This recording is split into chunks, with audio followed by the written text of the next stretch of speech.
नमस्कार मित्रांनो, मी कीर्तिकुमार मोहिते आणि तुमचं के या फिटनेस यूट्यूब चॅनलमध्ये मनपूर्वक स्वागत करतो. जर तुम्ही चॅनलवर नवीन असाल तर चॅनलला लाईक, सबस्क्राईब आणि शेअर करायला विसरू नका.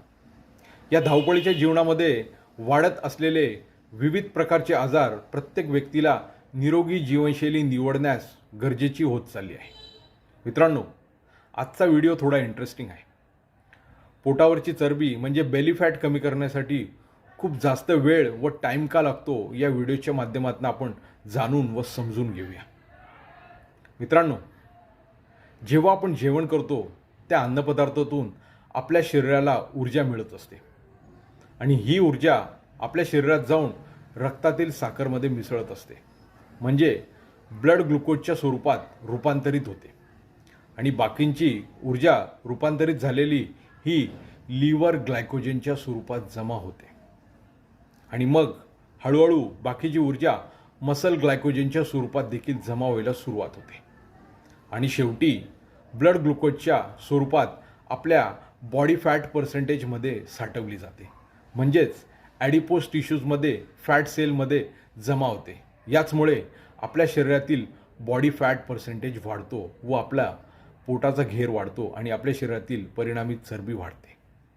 मित्रांनो, जेव्हा आपण बॉडी फॅट बेली फॅट कमी करायचा विचार करत असतो त्याच पद्धतीने हळूहळू आपल्या बेली फॅटमधनं ही ऊर्जा कमी होत असते.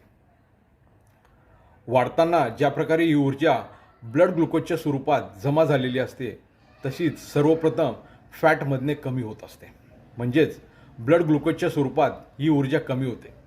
मग हळूहळू लिव्हरमध्ये साठवलेली ऊर्जा हळूहळू कमी होते आणि मग हळूहळू आपल्या मसलमध्ये ही ऊर्जा म्हणजे जमा झालेली असते मसल ग्लायकोजनच्या स्वरूपात हळूहळू ही ऊर्जा कमी व्हायला सुरुवात होते आणि मग ॲडिपोस टिश्यूजमधनं ही ऊर्जा हळूहळू कमी होते आणि परिणामी आपल्या शरीरातील चरबी कमी व्हायला सुरुवात होते. याचमुळे आपला बॉडी फॅट पर्सेंटेज चांगल्या पद्धतीने कमी होतो.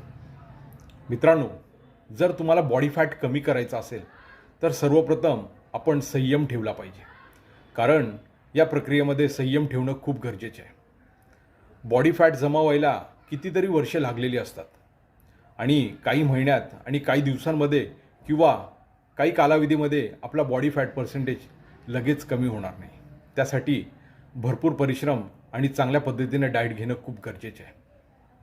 त्याचबरोबर बेली फॅट जर आपल्याला कमी करायचं असेल तर आपण आपल्या डाएटमध्ये कॅलरी डेफिसिटयुक्त डाएट घेतला पाहिजे, म्हणजेच आपण जे काही खातो त्या पदार्थाचं आपण मूल्यमापन केलं पाहिजे.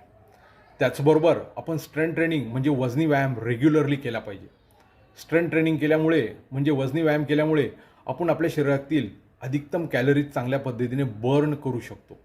त्याचबरोबर आपल्याला चांगली झोप घेणं खूप गरजेचे आहे. झोपेमुळे आपला स्ट्रेस कमी होतो आणि परिणामी आपला मसल रिकव्हरी चांगल्या पद्धतीने व छान होतो आणि आपल्याला चांगले परिणाम मिळतात. मित्रांनो, जर तुम्हाला व्हिडिओ आवडला असेल तर जे मित्र चरबी म्हणजे बेली फॅट कमी करण्यासाठी अथक परिश्रम करतायत त्यांना हा व्हिडिओ नक्की शेअर करा.